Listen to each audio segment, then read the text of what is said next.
Bueno, buenas tardes. El tema de la conferencia y posterior tertulia, denominada Juan Bautista Chapelizado, se denomina Ciencias Médicas y Farmacéuticas en la Europa del Renacimiento. Primeramente aludimos a la denominación de Renacimiento.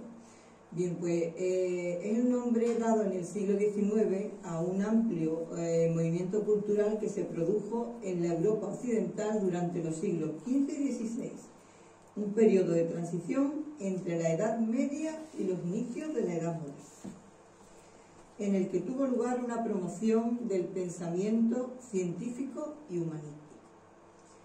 Fue un periodo de la historia que se gestó desde el fin de la peste negra a mediados del siglo XIV y abarcó hasta la primera mitad del siglo XVI. Algunos lo consideran como el inicio de la era moderna y otros como el preámbulo de la modernidad. Las características principales del Renacimiento las podemos sintetizar como secularización y laicización del saber, que trajo consigo una mayor libertad de investigación y producción científica y cultural. También el antropocentrismo y el humanismo. El Renacimiento se define como un periodo antropocéntrico. Este humanismo derivó del humanismo teológico de finales de la Edad Media, que permitió la valoración del ser humano como criatura predilecta de Dios, dejando las puertas abiertas para la nueva perspectiva. Tiene lugar una revalorización de la antigüedad clásica, que halló su inspiración en el estudio del pensamiento y el arte de Grecia y Roma antiguas. También una valoración del pensamiento racional, científico y filosófico, que se vuelve como una herramienta fundamental para el descubrimiento del mundo, la naturaleza y el hombre. Hay una curiosidad científica y técnica. La científica la resumimos en los avances que se registraron en todas las áreas, como la astronomía, la anatomía, la biología, la botánica y otras muchas. Fue también una época signada por importantes invenciones, como la imprenta, que permitió la divulgación del pensamiento entre la élite alfabetizada. Se estudiaron la naturaleza en las artes, habiendo un perfeccionamiento del naturalismo.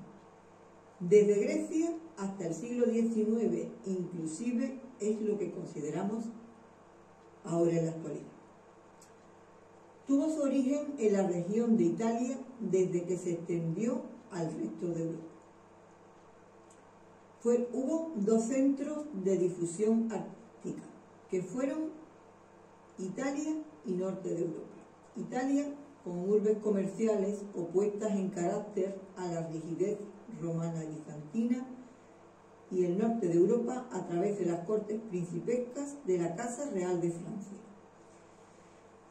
Vemos aquí el contexto histórico del Renacimiento en la Escuela de Atenas de Rafael Sanzio. Algunos autores toman el origen del Renacimiento en la peste negra de 1348. Es la finalización de esta epidemia. Otros la establecen en el año 1453, cuando el Imperio bizantino cayó tras el asedio otomano. La mortandad producida por la peste negra detuvo momentáneamente el crecimiento en todo tipo de facetas. Llegó primero a Génova, a Venecia y a Mesina, entre 1347 y 1348, coincidiendo con la guerra entre los reinos húngaro y napolitano. La peste se extendió rápidamente por Francia, por Inglaterra, España, Rusia y el resto de Europa. Y la mortandad trajo consecuencias culturales. Por un lado, la prostitución aumentó al morir los hombres que sostenían el hogar. Por otro lado, muchas personas se entregaron a la satisfacción de otro tipo de apetitos, como los carnales, ante la amenaza de la muerte. El Trecento es una expresión italiana que se refiere al siglo XIV, es decir, al ciclo de los años 1300 en Italia, y se trata de la transición al pleno del Renacimiento. Esta renovación estética da lugar a dos grandes escuelas, la sienesa y la florentina. El 400 es un término que significa 400, por los años pertenecientes en su origen a Italia. Los tres principales escritores italianos medievales escribieron en el siglo XIV y fueron Dante, la Divina Comedia, compuesta desde 1304, Boccaccio, con el Decamerón, escrito entre 1351 y 1353, y Petrarca, con su famosa escalada a Mont Ventoux. Fue el 26 de abril de 1336. Las enfermedades más extendidas durante el Renacimiento fueron la sífilis, el tifus y la difteria. Y en torno a estas enfermedades tuvieron lugar todas las ciencias médicas y farmacéuticas del Renacimiento. El Renacimiento fue un periodo de contrastes que aunó la exaltación de la naturaleza y del hombre, junto con las hambrunas y hacinamiento, lo que fue caldo de cultivo de estas dolencias letales. Estos males en muchos casos no se pudieron ni consignar siquiera médicamente y dieron lugar a remedios cuya eficacia también quedó por contrastar. La sífilis ni vino de América ni la llevaron los europeos, sino que ya existía en ambos mundos. En las cortes europeas y entre el pueblo llano también hubo muchos casos de sífilis. La sífilis es producto de un germen que conocemos hoy como Treponema pallidum, que se transmite por contacto sexual y puede durar años. Produce lesiones cutáneas, fuertes dolores articulares, postración y neurosismos. Durante el siglo XVI, las epidemias fueron un problema recurrente en la vida de todas las ciudades europeas. En ellas se propagaron estas enfermedades que hemos dicho, que son la peste, el tifus, la viruela y la sífilis. Se propusieron la creación de espacios para la reclusión, castigo y corrección de las mujeres prostitutas. Y de este modo se podría tener un acercamiento a las emociones, creencias e idiomas de los sujetos que padecieron esta epidemia. Era un malestar de ciudades, ya que padecieron un fuerte azote de este tipo de enfermedad. Otras fueron las hambrunas. Junto con la presencia de las enfermedades, pues las crisis de hambrunas que se habían sufrido por las malas cosechas causaron que las ciudades se encontraran en mal estado, malas condiciones alimenticias e higiénicas, lo que facilitaba el contacto con esta enfermedad y, por supuesto, el contagio de ellas. Entonces las transmisiones pues tuvieron lugar de varias maneras. Por un lado, la peste bubónica y el tifus se propagaron por agentes transmisores como pulgas y piojos. Y la peste neumónica, viruela y la sífilis lo hicieron directamente de los intermediarios. Las enfermedades afectaron tanto a ricos como a pobres y a todas las clases sociales. Pero la pobreza debía atenderse ya en pro de la salud pública. Tenemos aquí un grabado sobre la plaga de Florencia, o sea, sobre la viruela de 1348, basado en la descripción que hace Boccaccio en el Decamerón. Se propuso erradicar la pobreza a través de las enseñanzas de oficios que eliminaran el ocio. También purgar los pecados y calmar la furia divina.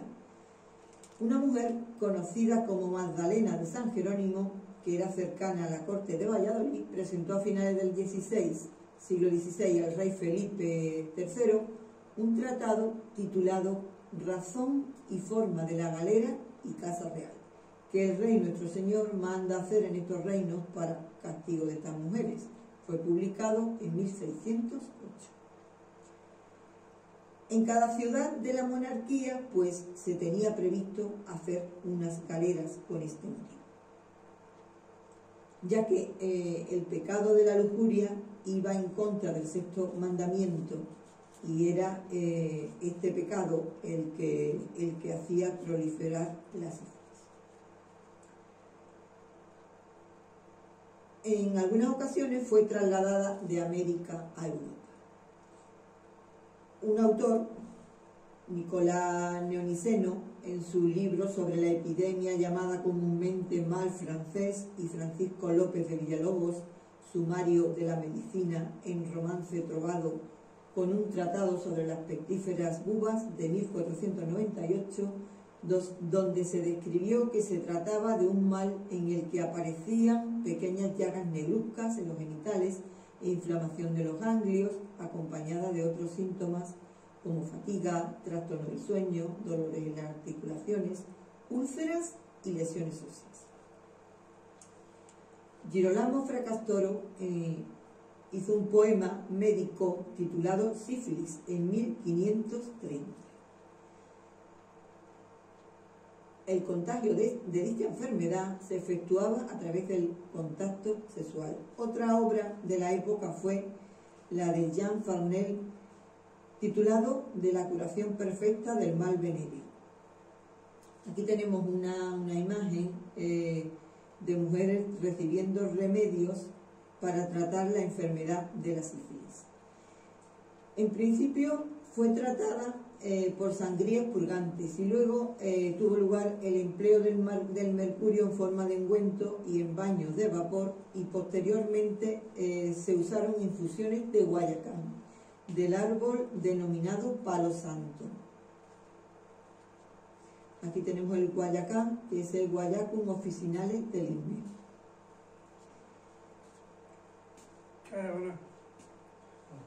Fue considerado un castigo, una purga expiatoria, donde el cuerpo y el alma de quienes habían ofendido a Dios se purificaba con los baños de vapor. Ante esta situación, las relaciones ilícitas como la mancebía, el adulterio y la prostitución hasta el momento habían gozado de un margen de tolerancia, y a partir de aquí, en el Concilio de Trento, 1545-1563, se declaró el matrimonio como un sacramento, y luego posteriormente por asociar este tipo de tratos con la propagación de la enfermedad de la sífilis. Las casas de mancebía pues eran lugares públicos donde se practicaba la prostitución con autorización de la corona, y luego comenzaron a ser atacados por los opositores a dichas prácticas, como los jesuitas. Los jesuitas se dedicaron a asistir a este tipo de casas de mancebía. Aquí tenemos una imagen de Dries van Beuren de 1623, donde se identifica algo de las casas de mancebía. Esto era considerado un acto de vergüenza pública, donde, de acuerdo con la falta cometida, podían ser incluso azotadas o desterradas. De este modo, Magdalena de San Jerónimo elaboró su tratado sobre las galeras de las mujeres. La resolución de este tratado era para recoger y castigar a aquellas mujeres que habían ofendido a Dios. Y a los pecadores, pues la purificación se hacía con vaporizaciones o con el encierro en la galera. La forma de trazar las galeras de mujeres debía ser sitio fuerte, cerrado, sin ventana ni mirador a ninguna parte, y entre sus habitaciones se debía colocar un dormitorio con tablas como camas, donde únicamente contarían con un jergón de paja y una o dos mantas pardas.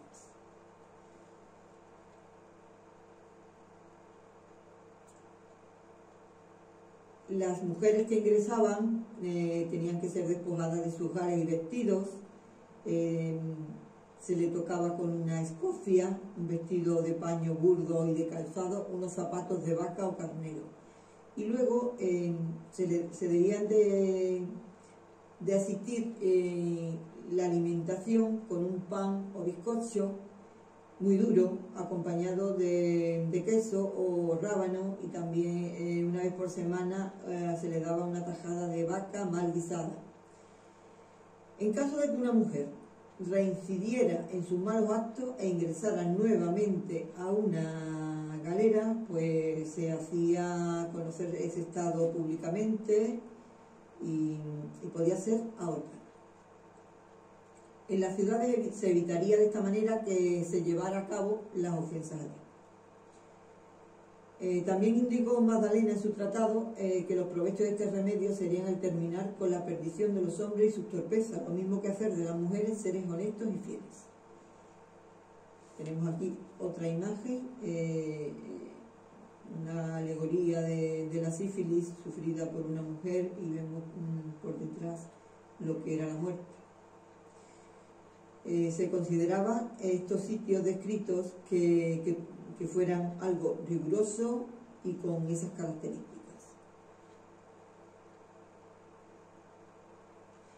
Las epidemias que he citado se consideraron como un tema social y cultural, no solo como un asunto de salud.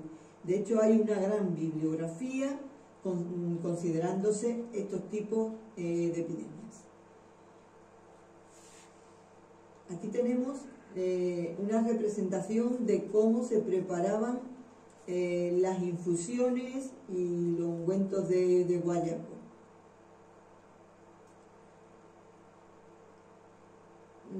Hay algunas descripciones de pacientes de las dolencias sobre esta enfermedad, concretamente, que era la sífilis. Hay una de un soldado alemán, Ulrich von Hutten, que contrajo la enfermedad en Italia, y decía: en todo el cuerpo hay forúnculos parecidos en tamaño y aspecto a una bellota, emiten un hedor fétido y pestilente. Creo estar infectado. Era la descripción que hacía este pobre soldado. Se calcula que por la década de 1490 la población europea se había recuperado de las muertes causadas por esta plaga. Luego, las hambrunas tuvieron lugar como algo endémico y eran desconocidas hasta este momento. Aquí tenemos una alegoría de una hambruna. Bien, el comienzo tuvo lugar en 1495 y el rey francés Carlos VIII invadió Nápoles tratando de reivindicar su derecho a ese reino. Esta enfermedad tenía similitud con todas las enfermedades de transmisión sexual. Era la sífilis. No importaba la jerarquía que la sufría, cardenales, obispos, incluso los papas Alejandro VI y Julio II la sufrieron. Y la velocidad con que se propagó revelaba mucho acerca de los hábitos sexuales de la época. Según donde se sufriera la enfermedad, pues era llamada, ¿no? Si era en Francia, se llamaba mal gálico; si era en Italia, mal napolitano. Era característico el gran dolor que sentían en los huesos y la putrefacción espacial. Los astrólogos de la época afirmaban que lo ocurrido tenía relación con dos eclipses de Sol y la confluencia de Saturno y Marte, la podredumbre venenosa del aire, y uno de los remedios que se usó entonces fue el mercurio. Había una esperanza de que tanto el mercurio como el guayaco controlaran la enfermedad. Pero se consideró un castigo divino por un pecado personal y no colectivo. La sífilis también se consideró de una forma congénita en algunos casos, por lo que algunas generaciones enteras se consideraban malditas. La bacteria causante de la sífilis se descubrió en 1905. Y seguimos con la polémica: América o Europa. Los contemporáneos decían que se trataba de una buena enfermedad y se creía que había llegado a Europa con los marineros que regresaron de América con Colón. Pero lo cierto es que existían los dos mundos. Y luego hubo un intercambio entre los dos. la cura definitiva llegó con la penicilina y no ni con el mercurio ni con el guayaco.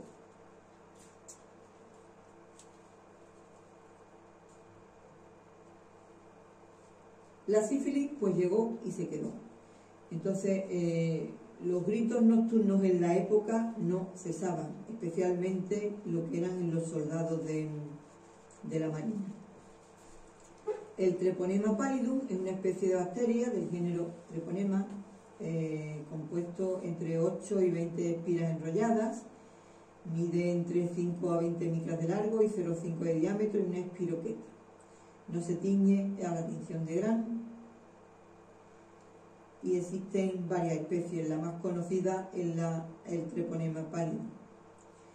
Hay algunas subespecies como el Caraterum. La clasificación de estas subespecies se basa tanto en las diferentes sintomatologías causadas por su infección como en cambios genéticos.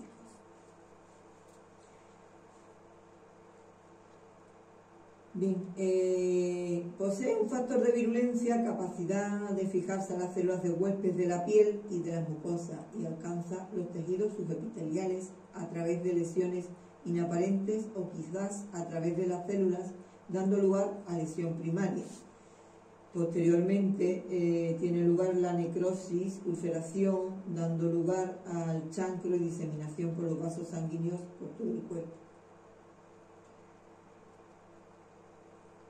Importante en esta época fue Paracelso, que nació y fue criado en Suiza. Fue hijo de un médico y de alquimista suavo y de madre suiza. Fue el principal representante de la alquimia, o sea, de la terapéutica caracterizada por la aplicación del mercurio. Estudió y descubrió las características de muchas enfermedades como la sífilis y para combatirla se sirvió del azufre y del mercurio. Él estudió en Basilea y posteriormente en Viena y se doctoró en Ferrara, la Universidad de Ferrara.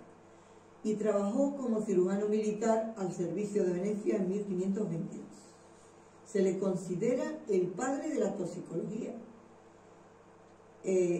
Con su célebre frase dosis sola facit venenum, la dosis hace al veneno, era la máxima de su disciplina. En esta época se consideraban las enfermedades como una alteración de los humores. Según Paracelso, lo que se forja con el fuego es alquimia, ya sea en un horno o en la estufa de la cocina. Aquí tenemos un retrato de Paracelso, el más conocido. Y hay un tratado de cirugía de Paracelso bastante significativo en la sífilis. Él revoluciona a la medicina de su tiempo y refutó las ideas establecidas por Galeno que decían que las enfermedades se debían a un desequilibrio de los fluidos corporales y por eso había que utilizar las sangrías y las pulgas. Basó sus estudios en astrología, según la doctrina de Astrum in Corpore. Según 4 pilares de la medicina: la astronomía, las ciencias naturales, la química y el amor. Esto era lo que había en el momento, entonces cada autor se basaba en uno de estos 4 pilares.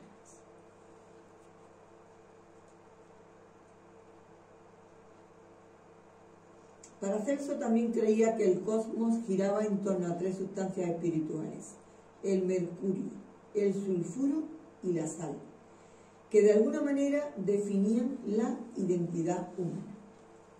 La sal al cuerpo y el mercurio al espíritu. En el campo de la alquimia, Paracelso basaba sus enseñanzas en Hércules, o sea, en mercurio. En el campo de la medicina, para él la medicina era mucho más que curar enfermedades. Era el camino hacia la conciencia divina. Hizo grandes contribuciones según la alquimia y fue todo un visionario que se adelantó por mucho a su tiempo. Tuvo 7 reglas, habla de una salud holística, de la importancia de los pensamientos positivos, de estar conectados con nuestro interior, del valor del silencio y de la discreción, y también afirmaba, como Sócrates, en la confianza en la vida y en ser buena persona. Primera regla, mejorar la salud. Segunda regla, desterrar absolutamente de tu ánimo la idea de pesimismo. La tercera, haz todo el bien posible. La cuarta, olvidar toda ofensa. La quinta, debes recogerte todos los días en donde nadie pueda turbarte, aunque sea media hora. La sexta, debes guardar absoluto silencio de todos tus asuntos personales. La 7, jamás temas a los hombres ni te inspires sobresalto el día de mañana. Muchas de las que allegan gran riqueza, muy cierto, es que no son del todo buenas personas en el sentido real. Las novedades clínicas en este momento fue la descripción de nuevas enfermedades, nuevos hábitos de trabajo, autopsias anatomopatológicas, conversión de la historia clínica en observación directa, y la enseñanza junto a la cama del enfermo. Bueno, aquí está un tratado de la sífilis congénita,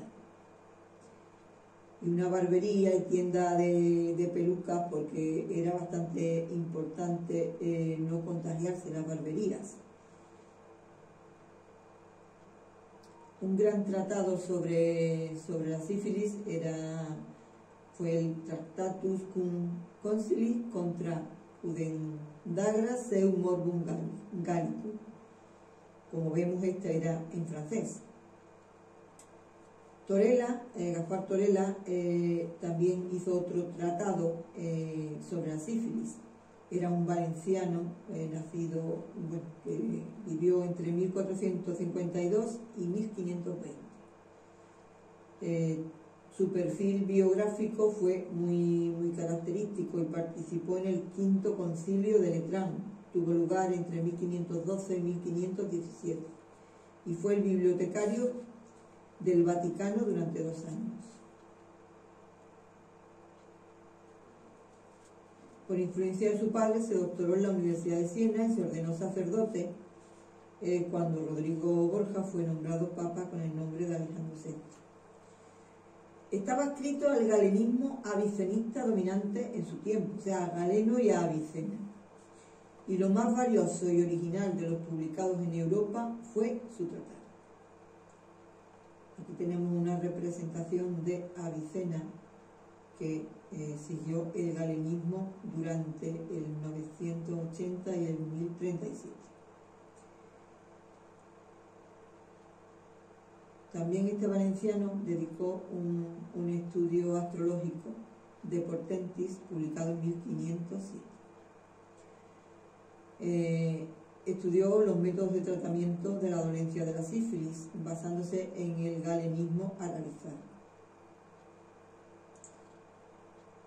Esta fue la primera literatura médica dedicada al tema del mal francés, del mal gálico. Luego, posteriormente, se publicó en Roma. El nombre concreto de sífilis se debe a Girolamo Fracastoro, que vivió entre 1483 y 1553.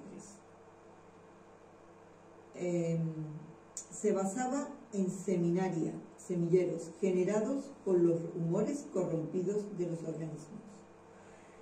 La putrefacción va de un cuerpo próximo a otro lejano.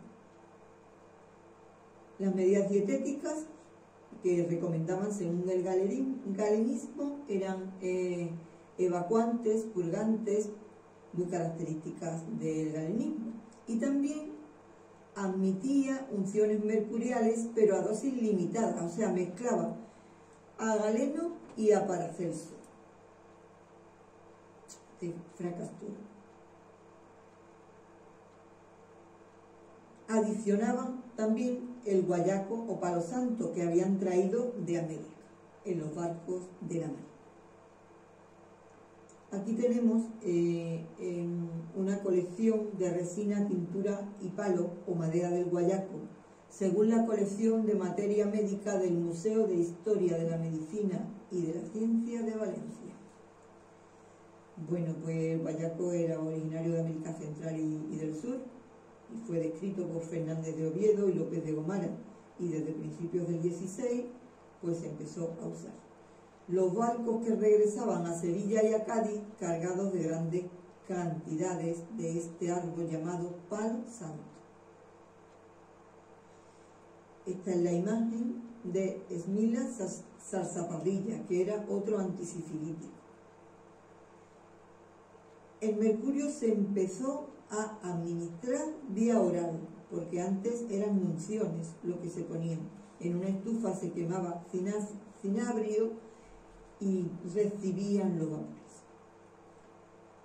Los que curaban el morbo gálico o sífilis solían ser los cirujanos, según la Escuela Anatómica de Valencia.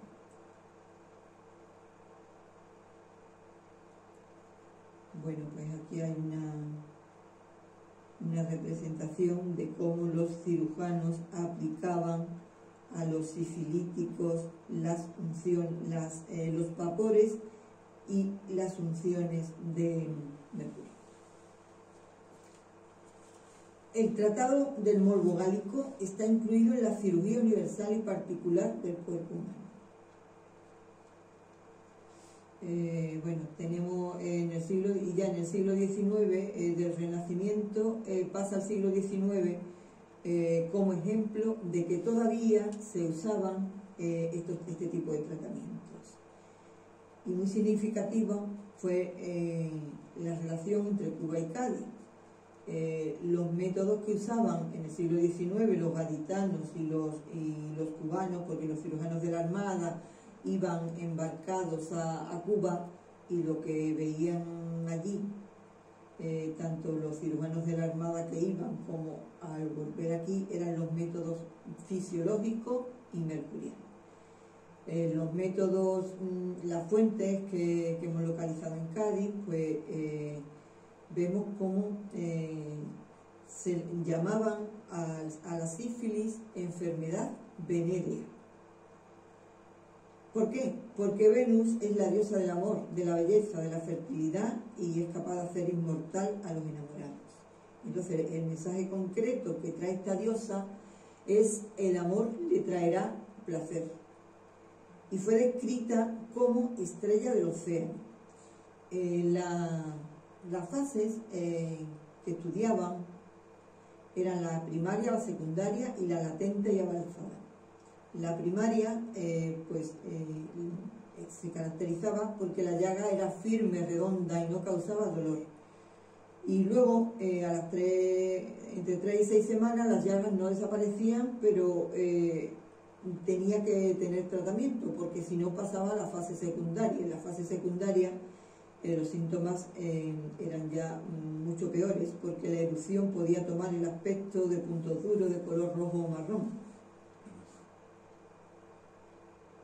Otros síntomas era que las glándulas linfáticas se empezaban a inflamarse, y se producía pérdida de peso, dolor muscular, fatiga, dolores, y podía convertirse en una fase latente. La mayoría de las personas con sífilis sin tratar no evolucionan a la base avanzada, pero sin embargo, cuando sucede, es muy grave y ocurriría entre 10 a 30 años de iniciarse la infección. En las fases avanzadas de la sífilis, la enfermedad daña los órganos internos y puede causar la muerte, pasando por ceguera, demencia, trastorno mental. En una infección de sífilis, pues se debe acudir en los casos tempranos. Ya, hoy día se identifica en el laboratorio, se aisló microscópicamente por Fritz Staudin y Erich Hoffmann en la Charité en Berlín en 1905. Este es el agente productor de la sífilis, y este médico fue la persona que lo aisló en el laboratorio. Vivió entre 1871 y 1906. Y el otro, Hoffmann, entre 1868 y 1959. trabajaron juntos. Nació en Polonia y murió en Alemania. Bien, aquí está la representación al microscopio que hicieron.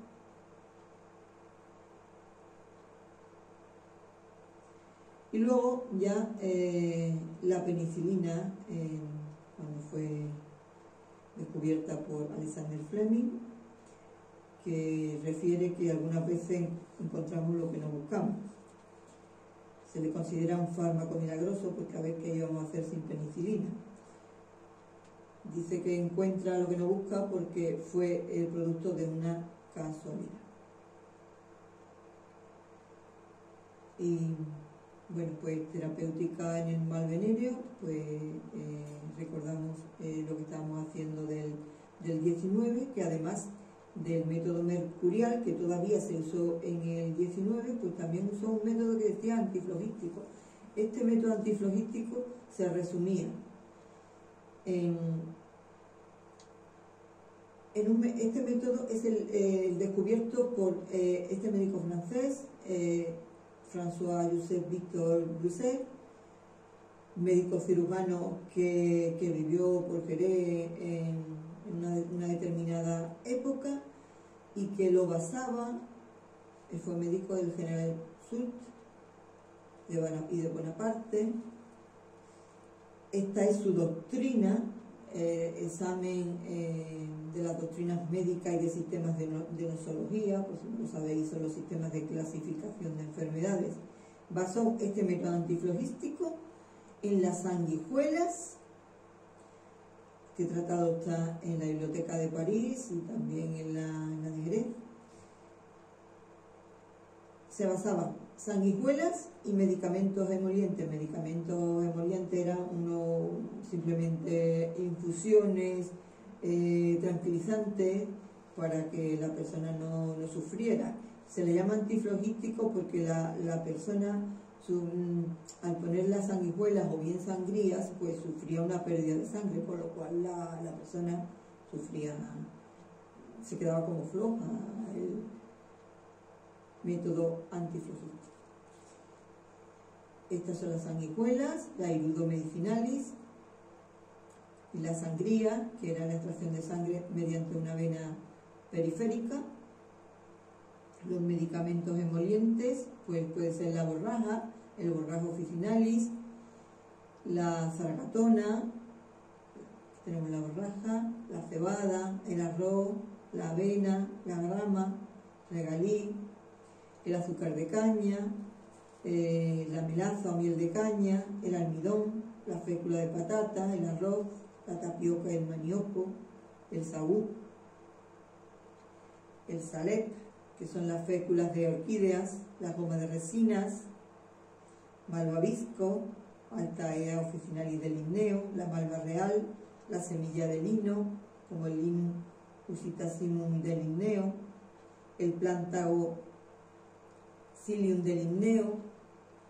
Y bien, pues las úlceras primitivas, pues esas inflamaciones pues cedían a estas infusiones. Estas eran las teorías fisiológicas y las terapéuticas, que algunas están escritas todavía en la lengua de la época. Y el mercurio también se aplicaba con el sulfato de potasio, en píldoras, llamadas píldoras de Planck. Bueno, pues también hay una gran bibliografía de esta terapéutica antiflogística.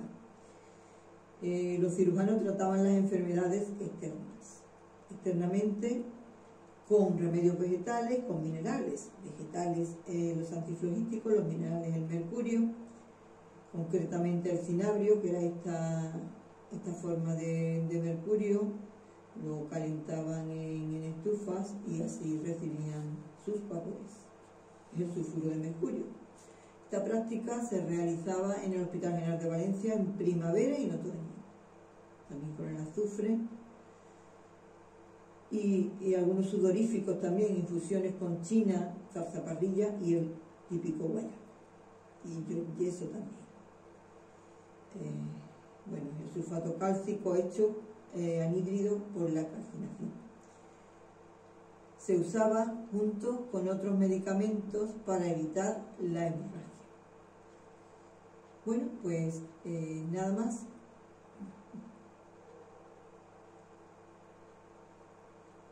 Muchísimas gracias por vuestra atención.